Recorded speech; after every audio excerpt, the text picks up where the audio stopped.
Bonjour Thérèse. Bonjour Ange. Bonjour Thérèse. Bonjour Ange. Ange, est-ce que tu peux nous parler de la nouvelle naissance? Merci pour ta question Thérèse.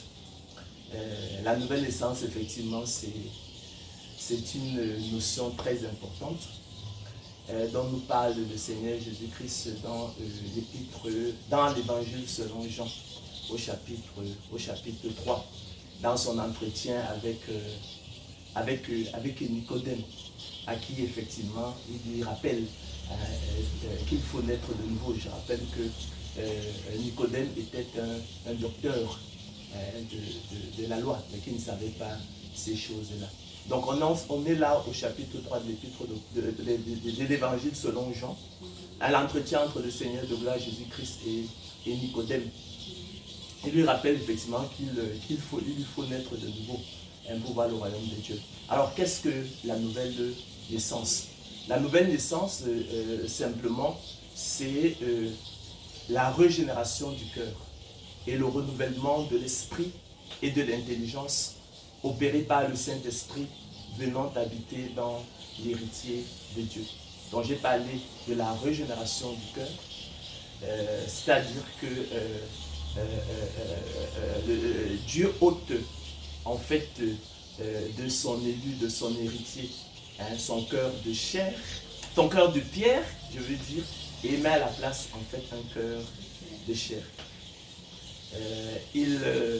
Parce qu'en fait notre cœur il est méchant, il est ennemi de Dieu, il a en horreur des choses de Dieu, il n'est pas réceptif aux choses de Dieu. J'ai parlé du renouvellement de l'esprit et de l'intelligence. Dieu en fait par le moyen du Saint-Esprit renouvelle en fait notre esprit qui est mort-né. Notre esprit est en fait mort-né. Et c'est pourquoi effectivement, avant la nouvelle naissance, effectivement, nous sommes dominés en fait par les activités de l'âme. Et c'est pourquoi effectivement, nous sommes asservis au diable, nous sommes asservis au péché. Donc Dieu renouvelle, il renouvelle notre esprit pour que effectivement notre vie soit guidée effectivement par l'esprit. Parce que l'esprit, c'est le siège de notre relation avec Dieu. Donc Dieu peut nous communiquer à travers notre esprit, et l'esprit qui prend donc le contrôle aussi bien de l'âme que de la chair. On a parlé du renouvellement de l'intelligence. Dieu renouvelle également notre intelligence pour que nous comprenions les choses différemment, que nous ayons effectivement de nouvelles affections, que nous soyons amoureux de la vérité. Donc la nouvelle naissance, finalement, on dira que c'est une véritable résurrection spirituelle. Nous qui sommes, comme disait le roi David dans le psaume 31, lui qui disait qu'il était né dans l'iniquité, que sa mère l'avait conçu dans le péché, en fait nous sommes spirituellement morts. Donc à cette occasion-là, par le don de l'Esprit, le don du Saint-Esprit, le Seigneur Jésus-Christ, effectivement, ressuscite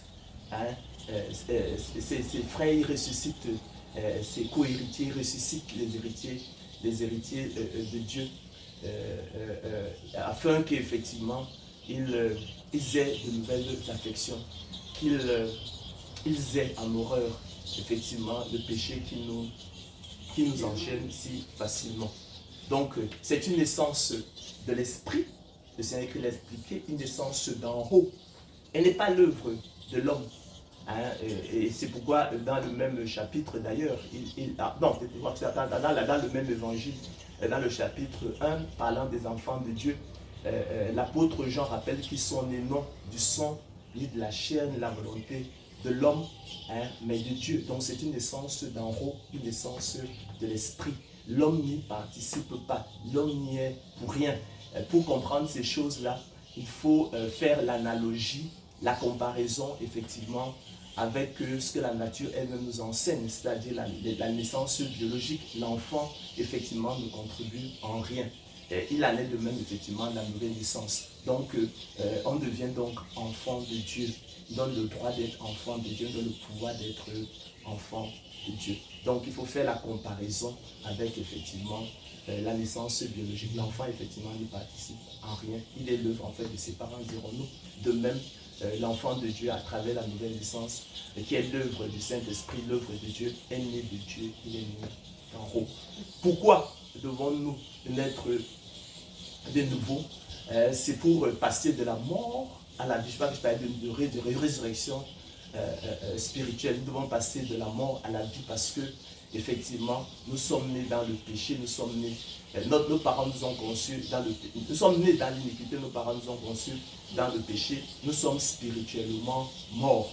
Il faut donc, nous sommes esclaves du péché, comme disait, nous sommes vendus au péché, comme disait l'apôtre Paul, esclaves du péché. Il faut donc que la nouvelle naissance nous affranchit donc de cet esclavage pour que nous puissions accomplir la volonté de Dieu, pour que nous ne soyons plus esclaves du péché, pour que nous puissions accomplir la volonté de Dieu, en l'occurrence accomplir effectivement l'esprit de la loi. Non pas la lettre de la loi, mais l'esprit de la loi, parce que la lettre tue, mais l'esprit vivifie. Ceci nous permet donc effectivement de faire le pont, la liaison effectivement avec l'enseignement que nous pourrons donner une autre fois sur le péché. Cette notion de la nouvelle naissance est abordée effectivement sur le site YouTube Ange Ombolo TV, c'est YouTube en 3 mots, Ange Ombolo TV. Vous pourrez écouter les conférences dédiées et qui sont, où ces thèmes sont étudiés avec profondeur. Merci. Ben, justement, qui a été remercié. Merci.